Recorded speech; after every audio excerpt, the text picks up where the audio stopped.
Got a full house today. Nice to see you all. I assume it's only because you all miss me. I assume. There you go. All right. I do not have anything at the top, Julie, so we can go straight to your questions. Thanks, Josh. Welcome back. Thank you. The president, on his swing through Asia, was quite critical of his political opponents in terms of their criticism of his handling of the campaign against the Islamic State.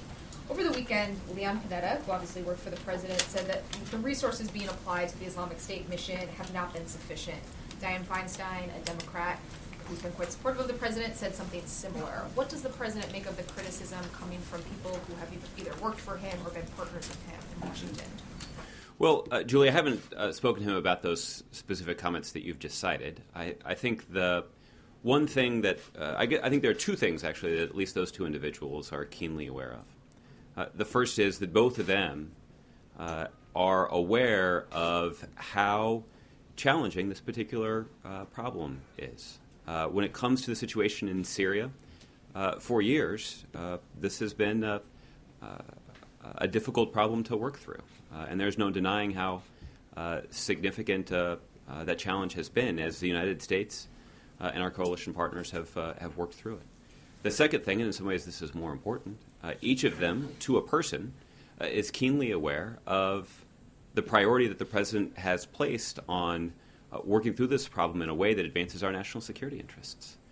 Both of them have been involved in extended conversations with the president about the policy options that are available, and the president certainly has valued the advice that they have given over the years, and certainly if they have additional ideas or suggestions, we're willing to take their call. But the fact is, taking a look at all of the resources that has gone into this is to understand that there is a comprehensive strategy that is being implemented by the United States and the 64 other members of our coalition. And I think that is a testament to the priority that the president places on this issue. It's also a testament to the American leadership that's at work here. So does the president think that the resources he's devoted to this mission are sufficient? Well, the president certainly believes that there is more that our coalition partners can do to contribute to this effort. Not coalition partners, the U.S. Well, again, it sounds that you may have looked at their comments more closely than I did, but based on the way that you presented them to me in your first question, the question is, are enough resources being dedicated to the mission? The success of this mission is dependent on 65 nations coming together, recognizing the common interests that they have here, and dedicating significant resources. And we have seen stepped-up contributions, even over the course of the last week, from members of that coalition, and we certainly welcome those stepped-up contributions. But are you saying that the U.S. resources are sufficient and it's additional resources needed from coalition partners that's the issue here? Well, again, our point is that we have certainly been engaged in conversations, and the president was, as he was traveling around the world over the last week, having conversations with leaders like President Erdogan. We met with our European leaders, or our European allies in Turkey as well. And those conversations centered on what those members of our coalition can do to contribute more resources. I certainly wouldn't rule out that there might be additional resources that are contributed by the United States. But when you consider the range of elements to our strategy, it's clear that the United States is making significant contributions, and whether that's the United States being the largest donor of humanitarian assistance to the significant problem of Syrian refugees, or when you consider the significant investment of our military resources to apply pressure to ISIL leadership and to support fighting forces on the ground as they regain territory from ISIL. I just want to ask quickly about the situation in Brussels. What does the president make about of the steps that officials there have taken to essentially put this city on lockdown for several days as they look for suspects in the Paris attacks? Does he believe that that is the right approach? Well, we're certainly not going to be in a situation where we're Monday morning quarterbacking the efforts that are underway in Brussels or anywhere, frankly, to ensure the safety of the citizens of that European city. Obviously, the United States is committed to sharing information and assisting with that investigation as it is ongoing. But been sharing information with the authorities in Belgium? Absolutely. The United States, since has long-standing information sharing agreements with countries in Europe. This is actually an area where we do believe that there is more that our European partners can do in terms of improving the quality and quantity of information that they share with one another, but also improving the amount of information and the way that information is shared with the United States. But that is certainly something that we are committed to, and we're committed to helping our allies in Europe deal with this rather urgent threat. Okay. Julia. Thanks, Josh. While the president was away, a number of Republicans applauded what they said was a delay of the president's plan to close Guantanamo, meaning the plan that he would be presenting to Congress. Does the White House view this as a delay, and is there any rethinking of plans to transfer Guantanamo prisoners to the United States in light of the refugee crisis that somehow, not the refugee crisis, the rhetoric around Syrian refugees? Is there any kind of a rethink of perhaps this isn't the best time to also be bringing Guantanamo Bay prisoners into the United States? No. In fact, I think this actually is a situation where this is not the best time for the United States continuing to operate a prison facility that we know is a powerful recruiting tool that is used by extremists around the world. The president did talk about this in the news conference that he did a couple of days ago. We know that ISIL's chief messaging goal is to portray themselves as the true inheritors of, or the true defenders of Islam, and to make aggressively the case that the Western world is at war with Islam. Of course, those two narratives are false, but doing something like continuing to operate the prison at Guantanamo Bay only serves to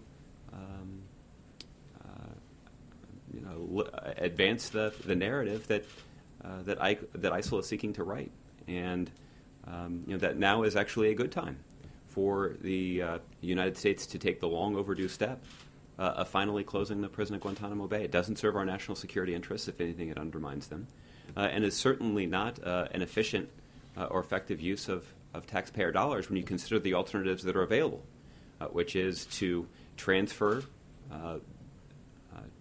to other countries those individuals that can be safely transferred, and to otherwise dispense with those who can be prosecuted, put them through our criminal justice system, and to safely detain those individuals who cannot be transferred.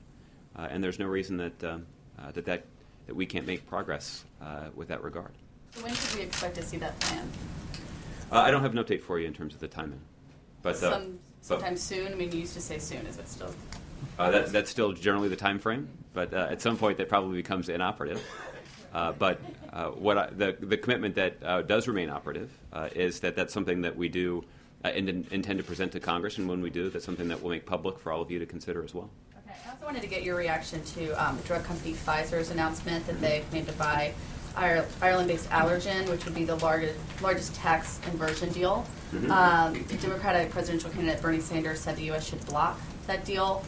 Is there anything the U.S. government could do to block that transaction? I know that the president has said that he does not favor tax inversion deals, but is the White House looking at anything it might do in this case? Julie, I don't have any specific comments on any specific private financial transaction, including the one that you just cited. There are a couple things, though, that I do think bear mentioning. The first is, just last week, the Secretary of the Treasury announced a handful of administrative steps that the Treasury Department was taking to try to reduce the incentive and lower the benefit for those countries that are seeking to engage in a corporate inversion. And the second is to remind you of the President's longstanding concern and outright criticism of companies that pursue this strategy that essentially allows them to renounce their citizenship and while continuing to benefit from all that America has to offer. And whether that is our the extraordinarily talented workforce that's in this country, or the education system we have in place to ensure that there is a good pipeline of workers that companies can benefit from. Obviously, the United States has large customer markets and infrastructure in place that companies benefit from. And the president said it's not fair for companies to essentially renounce their citizenship, seek to, at least on paper, locate themselves somewhere else just so they can pay a lower tax rate. That certainly is not the kind of benefit that's available to middle-class families. And I think the only thing that's worse is that there are Republicans in Congress that continue to protect the ability of corporations to engage in these kinds of actions. And I guess that's what you get when you have companies that essentially have bought and paid for members of Congress. It may serve the corporate bottom line of some of these companies, but it certainly doesn't advance it certainly doesn't strengthen the economy of the United States, and it certainly doesn't enhance the prospects of middle-class families in this country. Okay, Justin. If I can follow on Pfizer a little bit, this would be the largest inversion deal in history, and so I'm wondering if this is fresh off the moves that the Treasury Department made last week, but presumably would be unaffected by them. Why are those moves effective in any way if the largest drug company in the U.S. can go ahead and do the largest pharmaceutical deal? Well, for the details around the Treasury announcement, I'd refer you to them, and they may be able to explain to you how or whether their announcement would apply to this specific transaction. The thing that the Treasury Department for more than a year has been announcing a series of administrative actions to, like I said, reduce the benefit associated with companies executing an inversion. And we've seen the pace of those inversion announcements slow as a result of or at least since that Treasury announcement was first made. Now, I guess whether those two things are connected, I guess is something that you'd have to dig into. But the pace of these kinds of announcements has slowed since the Treasury Department did begin carrying out these administrative actions to limit the benefit associated with companies doing that. The other thing I'll say is that all along we have acknowledged that the Treasury Department is rather limited in what they can do administratively, and that what is required is congressional action. And the President's budget has consistently laid out a specific proposal for closing this loophole that only benefits corporations and doesn't benefit middle-class families. And we continue to believe that that's something that Congress should act on. I think just about every Democrat agrees with the President that this should be a priority. Unfortunately, it's Republicans who are blocking any legislative action because they're more interested, it appears at least, in supporting wealthy corporate interests and not middle-class families. Pfizer says the deal would be good for America because it leads to more investment in medical research and keeps 40,000 people invested in the U.S. Do you guys agree with that characterization? Well, again, I'm not going to comment on the specific results of or the specific consequences of one private financial transaction. What about the sort of antitrust implications, or even what the effect would be on drug prices? I know that's been something that you guys have talked about. Well, I assume that's something that would be subject to Department of Justice review, but I'm not aware of how that process is carried out, or whether or not even the Department of Justice has publicly said that they're prepared to take a look at it. All right, and then one last one on something Secretary Kerry said last week. Okay. It was about funding for the contribution to the Global Climate Fund. He said that the president, he was kind of trying to bolster support, reassure allies, and said of the upcoming appropriations process that the president is prepared to veto the budget because it isn't included in it. You can usually find some money. And so I'm wondering, to put a finer point on that, are you guys going to veto any budget appropriations that it's been floated would slash funding for the State Department that they'd use to make that payment? Well, I don't have a veto threat to issue from here today on this particular issue. Obviously, this is a priority of the president's. It's included in our budget proposal, and we're certainly going to continue to make the case to Congress that this is something that is that's worth funding. Was Secretary Kerry kind of off the reservation there? No, I think he's indicating that this is a top priority of the president's, and that's something that the president has communicated to other world leaders directly, and it's certainly something that we'll communicate directly to leaders in Congress. Okay. Anita. I wonder if you could tell us a little bit about the Vice President's meeting this morning. I mean, I'm assuming it's over with the ambassadors of the countries that are working to fight the Islamic State. Can you just sort of tell us about that meeting and then the purpose, and then I had sort of a follow-up on that. I haven't gotten a detailed readout since the meeting has concluded, but I can tell you the purpose of the meeting. There were 59 of the 65 countries who are part of our coalition represented at the meeting. They were represented by their ambassadors to the United States. And the conversation focused on how countries who are part of our coalition can ramp up their contributions to our efforts. Now, what's true is that the progress that has been made thus far has been a result of the significant contributions that members of our coalition have made. Let me just go through a few of them that the President cited in his news conference. There are nearly 24 nations who have made a military contribution to our counter-ISIL campaign. There are 15 different nations that have deployed personnel in support of training local forces on the ground in Iraq and Syrian forces in other countries. There are 25 nations who are part of the effort that's being coordinated by Germany and the UAE to stabilize areas that have been liberated from ISIL. There is an effort underway to train Iraqi police forces that's being led by the Italians. And there are 34 different nations around the world that have taken steps to arrest individuals seeking to travel to Iraq and in Syria to take up arms alongside ISIL. Countering the flow of foreign fighters has been a top priority of the President's for more than a year. You recall the President convened a meeting of the at the United Nations General Assembly meeting more than a year ago to talk about how to shut down the flow of foreign fighters and to coordinate the international effort to do so. And we've seen 34 nations respond to that call. There's been an international effort to crack down on ISIL's financing efforts. That's an international effort that's being led by the Saudis. We certainly appreciate their contribution to that effort.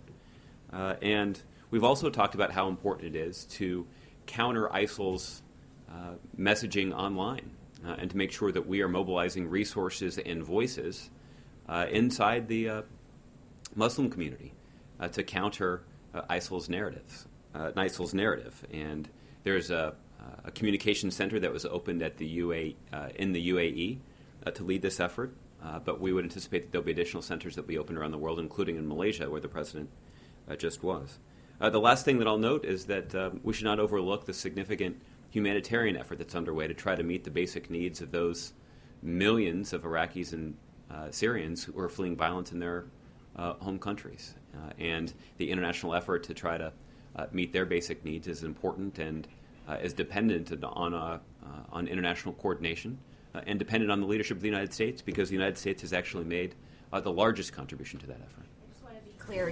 Your words at the beginning were ramp up. So the United States is trying to convince some of the countries, all of the countries, to ramp up their activities? Well, I guess what I'm trying to do is to lay out for you how critically important the contributions that our countries that countries to this coalition have been, and we believe that there is more that can be done if countries are willing to contribute additional resources. And then just to follow, do you find, as Russia is sort of looking to form their own coalition, perhaps peeling off members of this coalition, the U.S.-led coalition, do you think that the U.S.-led coalition is eroding in any way?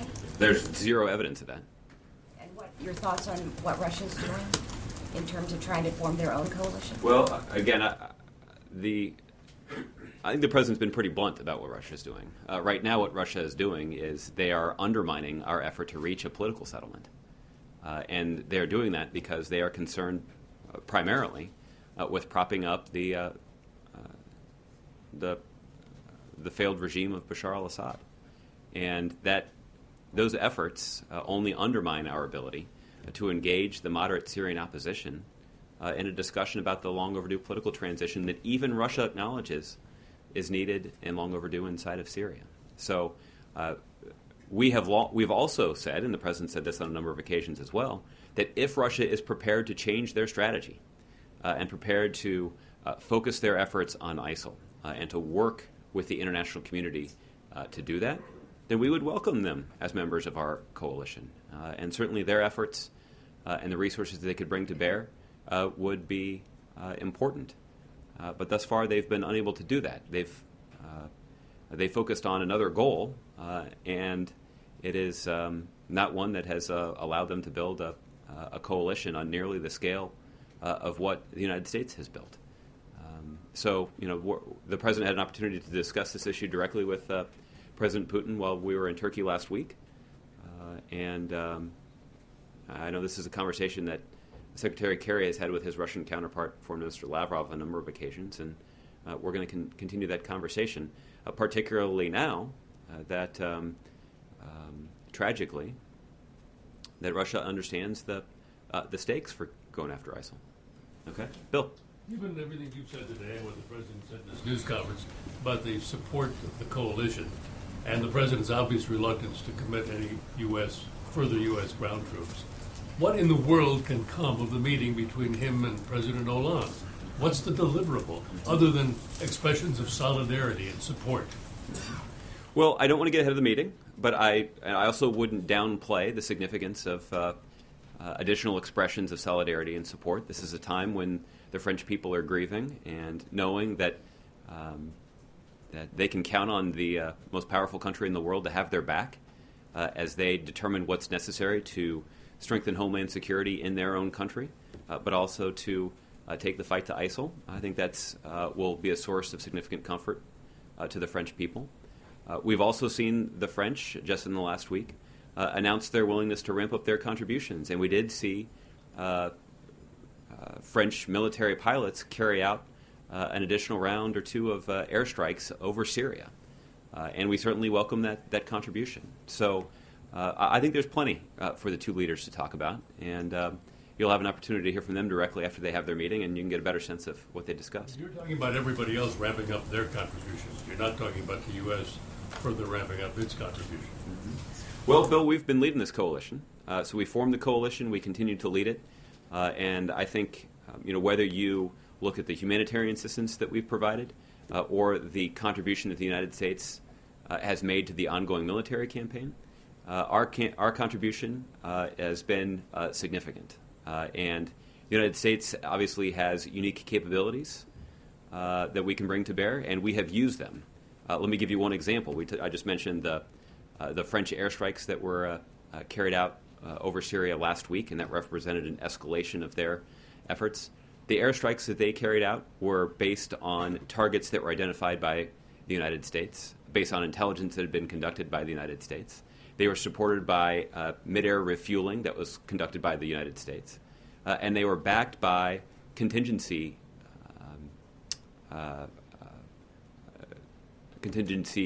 operations, search and rescue capabilities, for example, to ensure that if something went wrong with those flights, that those pilots could be rescued. Those search and rescue capabilities were provided by the United States. So I think that is an indication that the United States is certainly pulling more than our own weight when it comes to the contribution behind this coalition. But look, that's something that we're glad to do. That is in line with a long tradition of American leadership. It certainly is a tradition that this president believes in. All that still leaves open the question of what, if anything, can come of this meeting. Well, and again, I guess what I'm saying is you'll have an opportunity to talk to the two leaders tomorrow. All right, James. Josh, thank you. First, just to follow up on Julie's question, the President's Defense Secretary, Leon Panetta, appeared on Your World with Neil Cavuto on November 16 and said, and I quote, "The President of the United States and other world leaders need to recognize that this is not a time to just kind of sit back and hope that somehow this enemy will go away."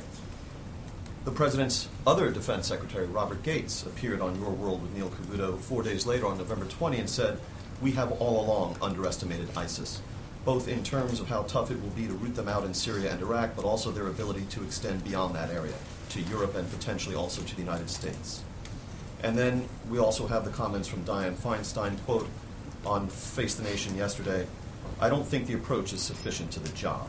This has gone on too long now, and it has not gotten better, it's gotten worse." Do you acknowledge that the criticism of the President about underestimating ISIS, about prosecuting the effort with insufficient vigor, are coming from people who are not conservatives, Republicans, presidential candidates, or predictable opponents of the President? These are coming from the people who worked with him. Do you acknowledge that? Yeah. Well, I think Mr. Gates would probably describe himself as a conservative Republican. And I don't know if he was including the president when he was describing the we in the group of people who underestimated ISIL. I think the coalition mission that I described, in terms of the contributions that we're getting from 65 other nations, to apply significant pressure to ISIL, to carry out more than 8,000 airstrikes against them in Iraq and in Syria, to apply pressure to their leadership, including taking out a range of ISIL leaders, our efforts to constrict their financing, the wide-ranging integrated effort to degrade and ultimately destroy ISIL, I think, is a testament to how seriously the president takes this challenge. You defended the effort. I just want to be clear that you understand that the criticism of this effort is extending beyond the usual precincts, correct? To include people that work for this president. To include people in Washington, D.C., and they're certainly entitled to their opinion. I don't think that either of those individuals would deny the seriousness with which the president has taken this issue or the complexity of arriving at a solution that is consistent with our national security interests. In his remarks in Kuala Lumpur, President Obama said, and I quote, "Destroying ISIL is not only a realistic goal, we're going to get it done." Am I safe in inferring that, in telling us we're going to get it done, the president was not abandoning his past practice, wherein he has always told us that this is going to be an effort that extends beyond his term? He isn't saying when he tells us we're going to get it done that he's going to get it done. He was expressing his resolute confidence that the United States and our 65 coalition partners will succeed in degrading and ultimately destroying ISIL. But not before he leaves office.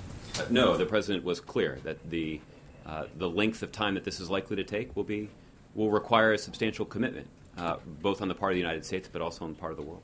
Has the United States' participation in the military piece of this, our operational tempo, increased in any discernible way since Paris? Well, the Department of Defense can give you sort of the latest accounting of the military operations that have been conducted in Iraq and in Syria over the last week or so. I would expect that for the reasons that I described to Bill, the stepped-up contributions of some of our partners in terms of the strikes that they have taken probably has required the United States to expend some additional effort to support their strikes. Two more. The president also said in Kuala Lumpur about the intelligence he has received on ISIS, which, as we all know, is now under investigation by the Pentagon IG. Quote, "It's not as if I've been receiving wonderfully rosy, glowing portraits of what's been happening in Iraq and Syria over the last year and a half. It feels to me like, at my level at least, we've had a pretty clear-eyed, sober assessment of where we've made real progress and where we have not." Now, I've asked you in this briefing previously if the president has confidence in the intelligence product he's received on ISIS over the last year and a half. Would I be wrong to construe those remarks from Kuala Lumpur as the president expressing confidence in the intelligence product that he's received over the last year and a half? I think, James, what the president was trying to say, and I want to be careful here because I don't want to get ahead of an ongoing Inspector General investigation. I think what the president was trying to convey is that the intelligence reports that he's received about ISIL and the impact that they've had on Syria and Iraq in particular have been troubling. And that is part of what has prompted the kind of aggressive and sustained commitment to degrading and ultimately destroying that organization that you've seen put forward by the president. That is entirely separate from the question that is currently being investigated by the Inspector General. But what the president has long said, and what he said again in that news conference, is that he has made quite clear to military leaders and to intelligence officials that he's looking for the best, most accurate assessment of what's actually happening that he can possibly get, because that's only going to improve his ability to make decisions about policy to address the situation on the ground. So as clear as people can be about what's exactly happening, that's what the president wants. And even if that means delivering some bad news, or even if that means providing some evidence to indicate that our previous elements of our strategy didn't work as well as we had hoped, the president would rather get that information and make changes to the strategy where necessary than not. The president tells us that he feels as though he has been receiving clear-eyed intelligence. The Pentagon probe is aimed at determining whether, in fact, he was or not. Should his statement be weighed by the investigators? And, in fact, would the president be willing to cooperate personally with this investigation? Well, obviously the president believes in the value and importance of conducting independent investigations like this, and I'm not aware that the Inspector General has sought any sort of presidential cooperation, because I think, frankly, the investigation that they're conducting doesn't rise to the president's level. What they're doing is they're trying to take a look at least based on published reports, they're trying to take a look at how information worked its way through the bureaucracy at the Department of Defense. They don't seem to be, at least at this point, based on public reports, concerned about anything beyond that. Last question. You've been very generous. When the president tells us, in response to just about any question about the progress of the anti-ISIS effort, that his strategy is making some progress amidst setbacks, and that we've always said this is going to take time. And if we get that answer on September 10, 2014, the day after he launched the effort, and if we're getting that same answer in Kuala Lumpur and in Antalya, Turkey, and so forth, if we're going to get the same answer, no matter we're on the second day of the campaign or the 366th day of the campaign, doesn't that, in effect, remove the president from accountability to the American people for how this operation's actually going? No, I think the president is taking this action because he believes strongly that the national security of the United States and the American people is top priority as the commander-in-chief. And that's precisely why this operation why the strategy has been implemented and why that it's and the way that it's been carried out. The focus has been on degrading and ultimately destroying ISIL, and we would do that by applying significant military pressure to prevent them from establishing a safe haven inside of Syria and Iraq. We have taken ISIL leaders off the battlefield. We have regained territory inside of Iraq and in Syria. We have succeeded in shutting off some parts of their financing efforts. So we have made important progress. Just in the last couple of weeks, I saw that the president's special presidential envoy to the counter-ISIL effort, Brett McGurk, noted that just in the last couple of weeks, more than 1,000 square kilometers in territory has been regained by fighters on the ground from ISIL in Iraq and in Syria. That's an indication of some of the progress that's being made. But the president, as you pointed out from the beginning, has acknowledged that we'll enjoy some periods of success and some periods of progress, and that's part of any sort of ongoing military operation. And that's what we'll continue to hear from him for the next year until he leaves office, correct? Well, progress, setbacks, it's going to take time, right? That's what we're going to hear? I think what you'll continue to hear from the president is a clear-eyed assessment of his view of what's happening. Okay. John. When did the president first learn that intelligence analysts down at CENTCOM were charging that their intelligence reports were being whitewashed to make the situation look better than it really is in Iraq? When did he first learn about that?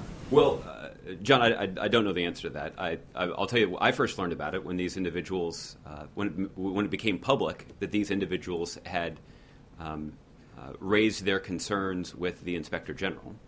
And in some ways, that's the way the process is supposed to work. And how concerned is, because I imagine it's very difficult to make decisions about a military strategy when you can't trust the intelligence you're getting. How concerned is he about this? Well, I think the president certainly is interested in the independent investigation running its course. But I think the president does. I mean, as the president said yesterday, the president does have a lot of confidence in the individuals who are responsible for presenting intelligence information to him, primarily because he's given them very specific instruction about his desire to get the best possible sense of what's actually happening on the ground, even if it means coming to the president with some bad news. And the president also acknowledged that there's this area where people might have, that based on the facts that are on the ground, reach differing conclusions based on their own analysis of the situation.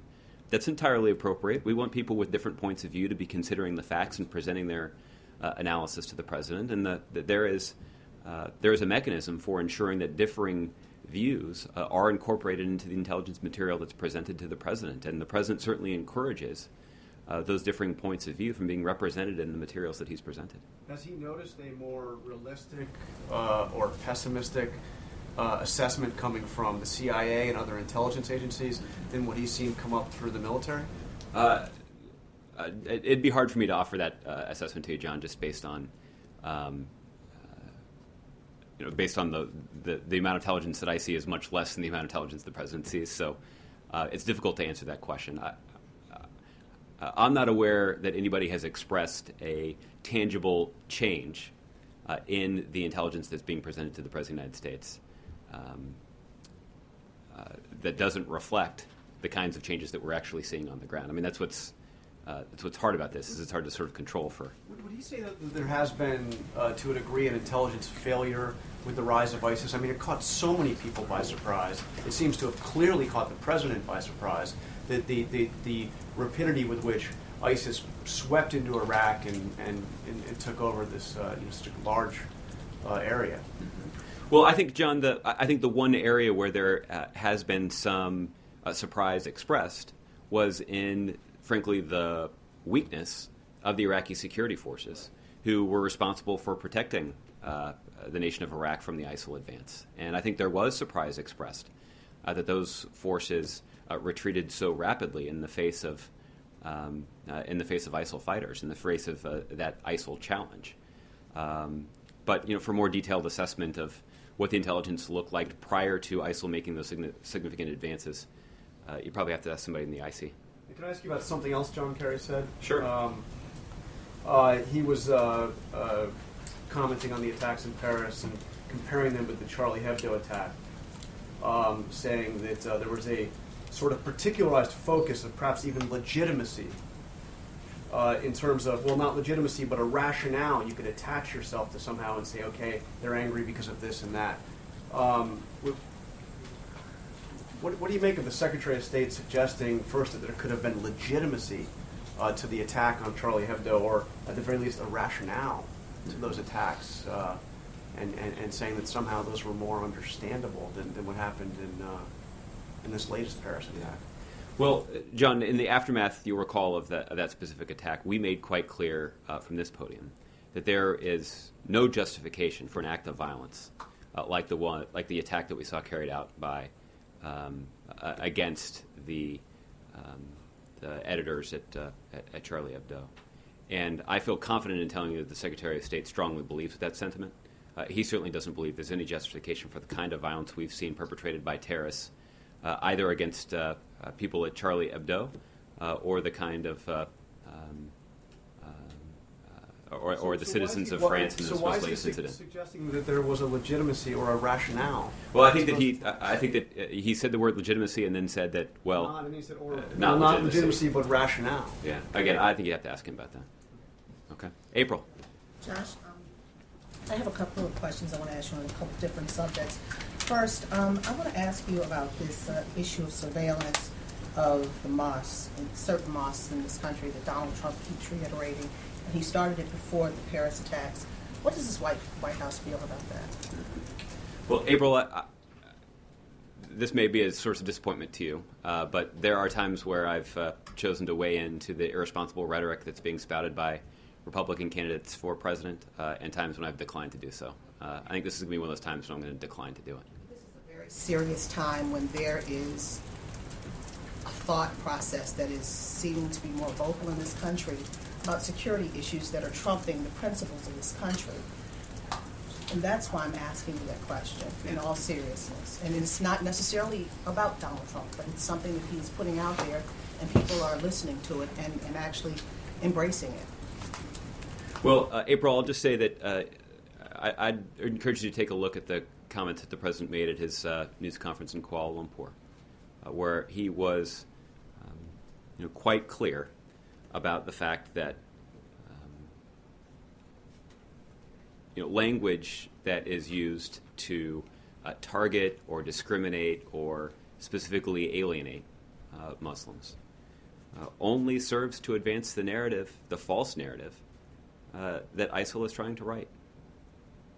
And that's why the President believes that the most important thing that the American people can do in the face of these shocking and scary images of violence that are being perpetrated by ISIL is to not be afraid and to not elevate them to a stature that they don't deserve. The fact is, we shouldn't buy into the fantasy that they're seeking to perpetuate, that what they're doing is important. In fact, what we should do is we should actually redouble our efforts to make sure that we're standing up for the values and principles and institutions that we cherish in this country. That's the kind of response that the president would like to see from the American people. And the truth is, that's exactly the kind of response that we saw from the American people in the aftermath of the Boston bombing from a couple of years ago.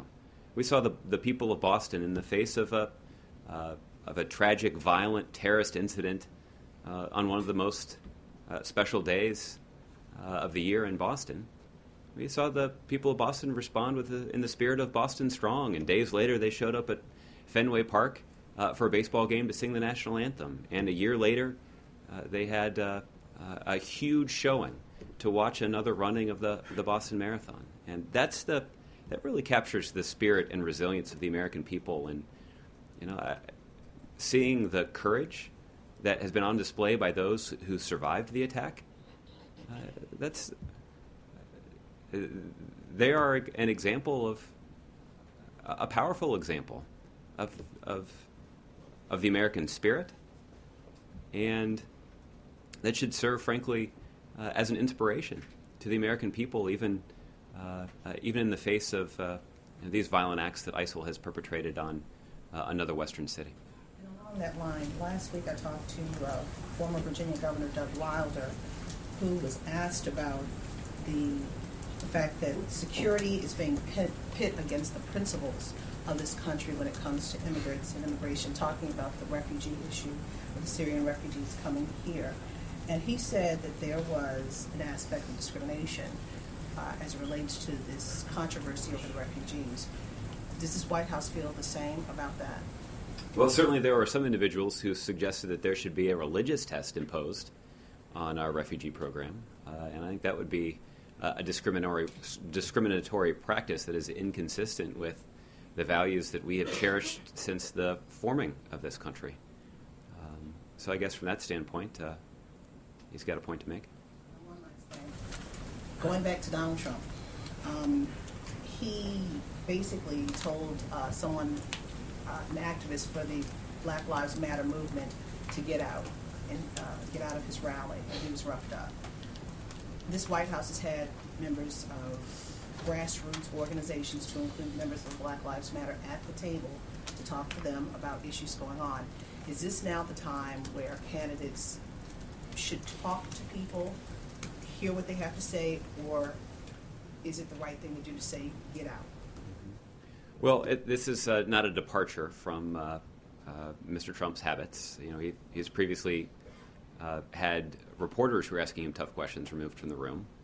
So the fact that he might condone violence against a protester is not particularly surprising to me. It's certainly not an approach that I would agree with, but he's running his own campaign, and that's what he should do. Okay. Mark? Yeah, Josh, back to the Hollande meeting tomorrow. To what extent is it going to cover, the two leaders going to cover the situation, the security preparations in Paris for the upcoming meeting with all these world leaders coming in, or is that a non-issue? Anytime you're going to have that many world leaders in one place, security is obviously going to be an issue. And I don't know how much of the meeting it will take up, but I anticipate that the ongoing security situation in the French capital will be a subject of some discussion, both in the days ahead, but also in terms of the preparation that's underway to host leaders from around the world. And I think the president was quite resolute in his comments yesterday about how important it is for the world to send a clear message that even in the face of this terrible violence, that the business of the world and the business of saving the planet is going to move forward. Was there ever any consideration given here to the president not going to this meeting? Not that I'm aware of. Okay. Joe? More on Hollande. Mm-hmm. We sort of assume that at least some of this meeting is going to be about Russia.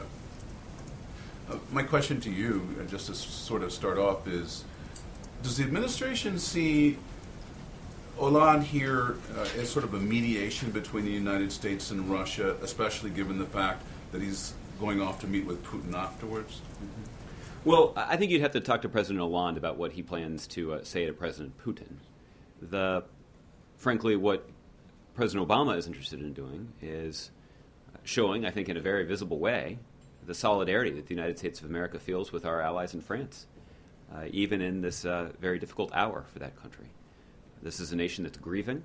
This is a nation that's concerned about the security situation inside their country, and they can and should take a lot of solace in knowing that the most powerful country in the world has their back and is standing with them in this difficult time. And that will certainly be an important part of tomorrow's meeting.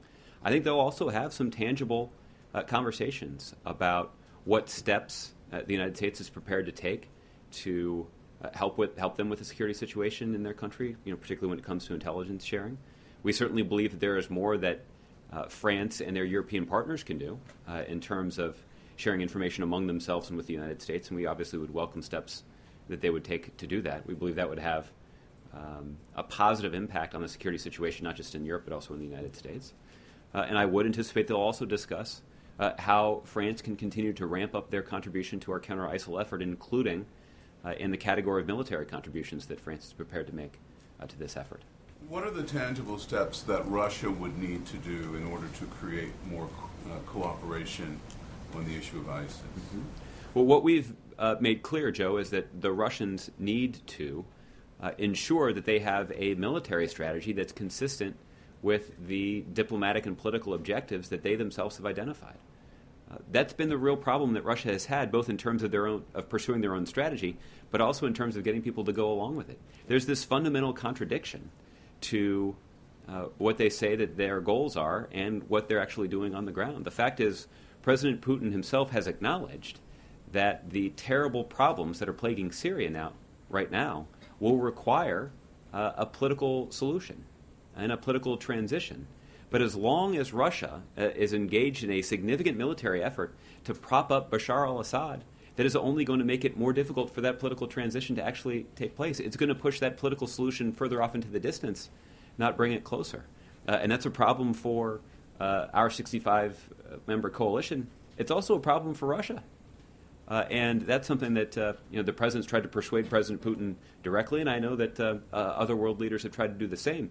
What we'd like to see from Russia is a commitment to the kind of counter-ISIL-focused military effort that our coalition is carrying out. And particularly if Russia was prepared to integrate those efforts with the broader coalition efforts, then that would have a positive impact, and that's what we would like to see. Is a rollback of economic sanctions over the Ukraine issue completely off the table, or is there a way to sort of incrementally move in that direction to, at the very least, give Hollande something to take to Moscow? The President Obama and our European partners from the beginning have said that we're prepared to roll back sanctions against Russia once they pursue and implement the Minsk agreement. And unfortunately, we have seen Russia not take the steps that they have committed to take in the context of the Minsk agreement. That's why those sanctions remain in place.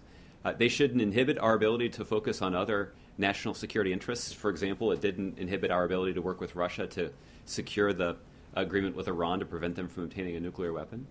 But I do not envision a scenario in which sanctions relief is offered to Russia in exchange for greater contributions to ISIL. Russia already has a significant incentive to step up their efforts against ISIL. That's what we'd like to see. But the kind of sanctions relief that we know that Russia would like to get is something that they'll get once they begin keeping their commitments that were made in the context of the Minsk agreement. Last question. On the vetting process and the refugee programs, on Capitol Hill, both Democrats and Republicans last week said that the administration had not done the finest job of selling the program, in explaining to the American public, explaining it on Capitol Hill, especially... So they took a vote on a significant national security issue that they didn't understand? Well... Is that right? I haven't seen anybody say that, but that'd be news. Well, they didn't take time to read the bill? They didn't take time to understand the program? Sort of like healthcare. Yeah. Well, my question to you, though, I haven't heard anybody say that about healthcare. Does the administration feel as though it needed to do a better job of selling the finer points of the vetting process and making people understand it? I think those who voted for who voted to further encumber the refugee process are accountable for their vote, and I think they'll have to explain. I think they'll have to explain why they voted in that way. I'm sorry. My question to you is the program as it stands now. was it not sold well enough? Were the finer points of it not sold well enough to people in Capitol Hill? Well, but again, is that an explanation for why they voted against it? Because they didn't understand what was included in it? Right? I mean, that sort of goes to the substance of what you're saying, is that, a bunch of members of Congress voted in a way that we obviously disagree with because they didn't understand what they were voting on. I'm not sure. I'm not really sure if that's worse than just voting the wrong way, or if unwittingly they voted the wrong way. Here's the other thing, Joe, that I think probably also is deserving of some attention. There's also a certain level of irony associated with that step, right? We noted that voting to further encumber and bog down the refugee process is not likely to do much to improve the national security of the United States. There probably are some reforms to the visa waiver program that we're currently discussing with members of the United States Senate that actually could further enhance our national security. There are a number of steps the Department of Homeland Security has already taken over the last year to strengthen that program, and there may be some additional steps that we could work with Congress to implement that would strengthen that program. But there's one other thing that Congress could do that would actually enhance our national security, and right now that relates to the purchase of firearms. Right now there's not a law on the books that prevents an individual who is already in the United States and that we already know is suspected of having links to terrorism that allows them to go and purchase a weapon. This is particularly ironic because the concerns that were expressed by members of Congress, some members of Congress, was about individuals who are not in the United States and will be subjected to a process of spending 2 years convincing national security officials that they don't have links to terrorism. They will only enter the United States when they have persuaded those national security professionals sufficiently that they don't have links to terrorism. But instead, members of Congress are prepared to allow those individuals who are already in the United States and are suspected of having links to terrorism from going and purchasing a firearm. And I think that is a pretty clear indication that Republicans in Congress are more interested in playing politics and more scared of the NRA than they are concerned about doing the right thing for our national security. Kelly. Staying on the refugee issue, we have at NBC a new survey that is out that 41% of those questioned support the idea of having Syrian refugees admitted to the country, 56 do not. And then if we add that on to the situation on Capitol Hill where there was an overwhelming vote, including 47 Democrats, who wanted to have these additional restrictions on the vetting process. Is the president not hearing where the public is on this issue? Well, Kelly, I think we've made a pretty strong case about why what Congress did is not going to do much to improve our national security. It may make them feel better in terms of making a political argument, but that's unfortunate when we're talking about an issue as important as our national security. The fact is, the reason that the president continues to support the refugee program is that individuals who enter the United States as a refugee are subjected to more screening and more vetting than anybody else who enters the United States. They have to submit to a background check. They have to submit to an in-person interview. They have biometric and biographical information that's collected and then run through a wide range of databases that are maintained by international criminal organizations or international law enforcement organizations, the Department of Homeland Security, the intelligence community, the Department of Defense. And only then are they given the opportunity to enter the United States. Since 2011, when the war in Syria broke out, about 22,000 Syrian individuals were referred to the United States to determine if they could qualify for refugee status and be admitted to the United States. These are individuals, these 22,000 individuals had already been vetted by the United Nations for consideration in this program. A little more than 2,000 of them have been admitted to the United States. That's an indication of just how rigorous this process is. And it's why further encumbering that process with even more bureaucracy may be effective as a piece of political rhetoric, but it's not going to do anything to improve the national security of the United States. Again, if Congress were actually interested in doing that, they'd pass a law that would prevent somebody who's on the terror watch list from being able to buy a gun. That's what Congress could do. And as people are sitting around the Thanksgiving table talking about these issues, as they should, and as I'm sure they will all across the country, I hope that's a question that will be raised and asked by members around the table.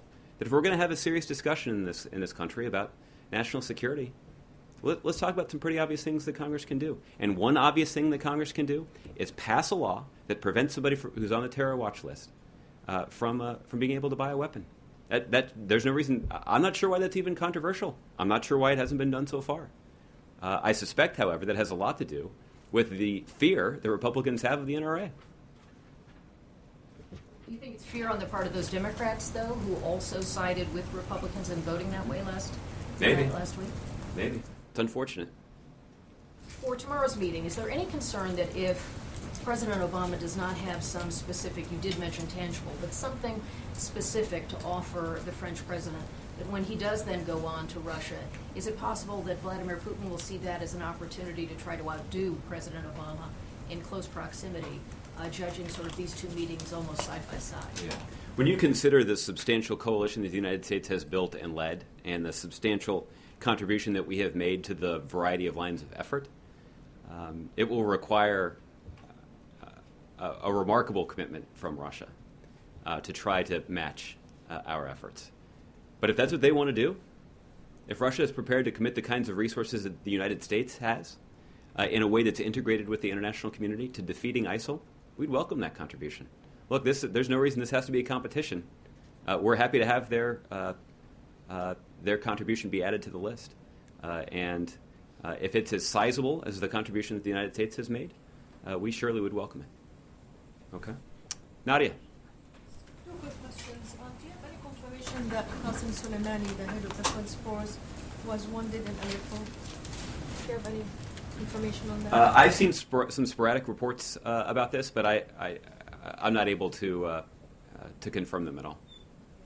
Just to follow up on April's question, Mr. Trump also didn't rule out that Muslim Americans should carry identification cards, and didn't rule out also that they can be entered into a special database.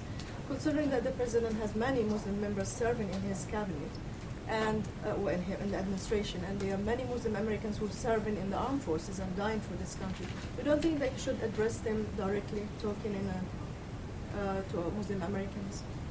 Well, I certainly. Well, let me just start, Nadia, by saying that Mr. Trump and other Republicans on the campaign trail have said a number of outrageous things. And to not criticize them directly for doing so is not to condone that kind of rhetoric. Certainly I don't. But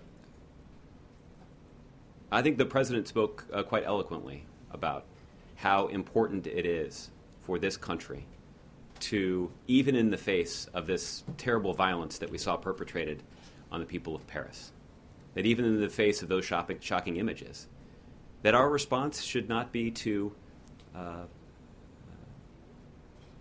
walk away from our values. In fact, it's a reason to redouble our efforts to fight for our values. And the president is confident that that represents the character of America. And that certainly has been the kind of reaction that we've seen from the vast majority of Americans. And that is the kind of reaction that represents the way that millions of Americans who are Muslim live their lives. It certainly is a testament to the values of the American people, including American Muslims. And that's important because, as I mentioned earlier, it undermines the narrative that ISIL is seeking to advance. The fact is that there are millions of Muslims in this country who practice their religion freely. And they raise their kids, they send them to schools, they are able to live the American dream because of the opportunity that they're given in this country. And fighting for their continued ability to do that and to not be discriminated against just because of the way they worship God is consistent with the values of this country and important to our strategy to degrade and ultimately destroy ISIL. Pam. Josh, with the climate conference coming up, is the president optimistic about getting a comprehensive deal that will be significant, verifiable, and really carry through into the future to adequately address climate change? Well, Pam, the president is certainly optimistic based on the significant commitments we've already seen. 90% of the countries who emit carbon, or at least I should say that differently. The President's optimistic based on the significant contributions and commitments we've seen that have been made by countries around the world. These countries account for about 90% of the carbon that's emitted around the world. And that represents a substantial starting point for negotiations that could yield an important agreement. But ultimately what we want to see is we want to see the kind of agreement that is both ambitious but also verifiable.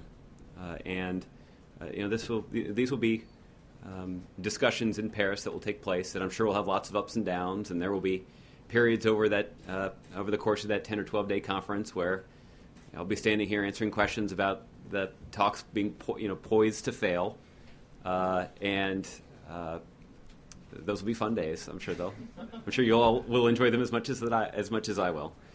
But I think everybody who's participating in the conference understands that the stakes are high. That certainly was true of all of the conversations that the President has had over the last week with leaders of countries large and small who represent or who understand that the time for action is now. And there is an opportunity for the world to do something important to fight climate change and to reduce carbon pollution in a way that has positive consequences for the health of our kids and for our economy, because we know that the kinds of investments that the United States has already made in clean and renewable energy are likely to become more valuable as other countries follow through on their commitment to consider alternative sources of energy. And on a different subject, Secretary Kerry said that they're looking for ideas, military, counterterrorism, and diplomatic ideas that would help defeat ISIS faster. Is that a sign that the President might be willing to change his strategy, or is he referring to other members of the coalition and what they could do? Pam, what we've always said is that the President is prepared to intensify our efforts in those areas where we know our strategy is showing signs of progress. And whether that is providing additional equipment and reinforcements to those local forces on the ground that are making progress against ISIL, or intensifying our air campaign in the same way that the French have committed to do, or redoubling our efforts around a diplomatic effort. This has always been the way that we have approached this issue, which is to try to intensify our focus on those areas where our strategy is showing progress, and acknowledge those areas that aren't working as well as we had hoped. We will have even more confidence in our strategy as more resources are mobilized by our coalition partners. That was the subject of extensive discussion in a number of the President's conversations over the last week. And I'm confident that will be the case in the weeks ahead. Okay. Thanks, Josh. Olivier. Thanks, Josh. At the UN this year, the President talked about the dangers of leaving a vacuum in a country after removing an authoritarian leader. Obviously, talking about Libya. Does this administration currently have a plan for the post-Assad? Well, Olivier, this is actually the subject of ongoing discussion that Secretary Kerry has been leading in Vienna over the last several weeks. What is clear is that President Assad has lost legitimacy to lead that country. The vast majority of the citizens of that country no longer have confidence in his ability to keep the country together and to lead them in a direction that they support. In large part, that's because the President Assad has used the military of that country to attack his own people. That certainly would be one way to undermine confidence in your leadership. And that's why the President has been pretty blunt about the fact that it's not just that President Assad's actions are morally repugnant. He's attacked innocent civilians. But it's also that as a practical matter, he's lost the support of the people. And so he can't lead that country. And so the nature of the ongoing discussions in Vienna over the last several weeks has been to figure out how to put in place the milestones for a political transition. And what they have essentially said is that the countries with a stake in this have essentially agreed to support a strategy that would bring parties together no later than January 1st to begin those discussions. That would also, what would also take place simultaneously is a as a ceasefire. And hopefully that would lay the groundwork for negotiations and eventually a vote. And look, the president has acknowledged, and we've said this many occasions, and I don't know if I've said it yet today, the United States, despite our significant military commitment, will not succeed in imposing a military solution on the situation in Syria.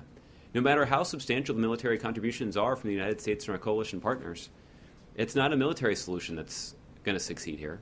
It's a diplomatic and political one.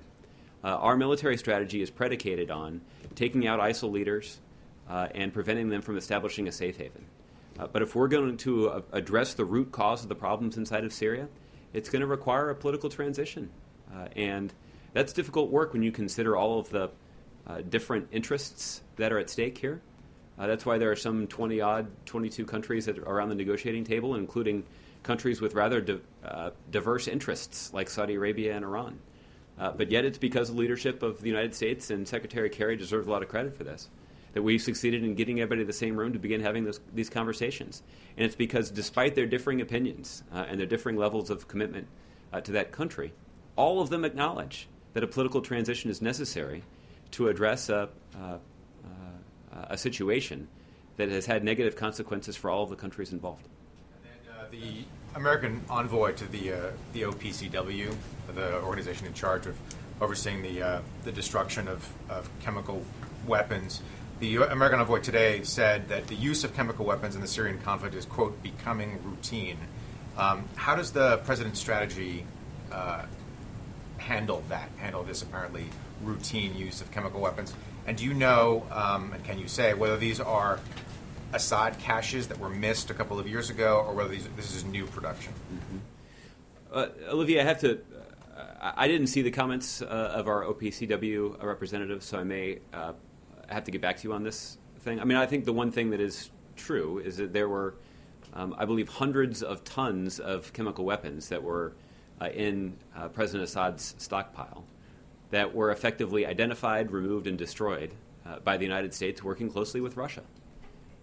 And that was a significant accomplishment, because we know that had those materials not been removed and destroyed, the risk associated with chemical weapons would be even greater inside of Syria. But for the response to the specific comments that have been shared, I'll follow up with you. Okay, Victoria, I'll give you the last one, then we're going to call it a day. The Syrian rebels are not at the table for these talks, and they are saying, look, he's a war criminal, he needs to be in jail, you all can have as many talks as you want, but that's our position, and that's where we're dealing from. So how far can these talks realistically go as long as they're not involved? Well, Victoria, the goal of these conversations is for the countries in the region and around the world who have an interest in resolving the situation inside of Syria agreeing to an approach that would eventually include bringing the opposition together. The thing that's important for you to understand is that the opposition is far from monolithic. There are a variety of different organizations and groups that are involved that presumably would like to have some kind of say in the future of Syria. So this is a complex process. And getting them to participate in that process and getting them around the negotiating table is only a first step. So I would acknowledge that that we're a long way from the kind of political solution that's long overdue but necessary. But there's no denying that if you can get countries like Iran, Saudi Arabia, the United States, and Russia around the table discussing this and coming to at least the broad outlines of a framework for pursuing this kind of political transition, that's a significant development. But there's a long way to go, and certainly resolving or at least addressing the wide variety of concerns that are sure to be aired by opposition groups once they get in the room. That will sort of be the next challenge that we'll face here. And the talks tomorrow, is there a difference between President Obama and President Hollande on the time frame for the removal of Assad? It seems that Hollande may be more pragmatic as to when Assad needs to go. I sense more urgency from you. Mm-hmm. Well, again, maybe you'll have an opportunity to hear more directly from President Hollande about his views on this. I think we've been quite clear that this political transition is going to need to end with President Assad leaving power. And again, that's not just because we've got significant moral concerns about the way that he's led that country, and basically more specifically by the way that he's attacked innocent civilians in that country, but just as a practical matter, he's not able to lead the country. The vast majority of the citizens of that country don't support him and have been victims of his attacks. So we're going to need to see a political transition in place to resolve the political problems that are plaguing that country. And I think, look, despite the wide variety of opinions that are represented in that room in Vienna, I think everybody's come to terms with that fact. Okay. Thanks, everybody. Have a good Monday. The president will be doing a news conference with President Hollande tomorrow after their bilateral meeting. That'll be in the late morning tomorrow, last I heard. We will not do a briefing on Wednesday, so I wish all of you a very happy Thanksgiving. Okay. Thanks, guys.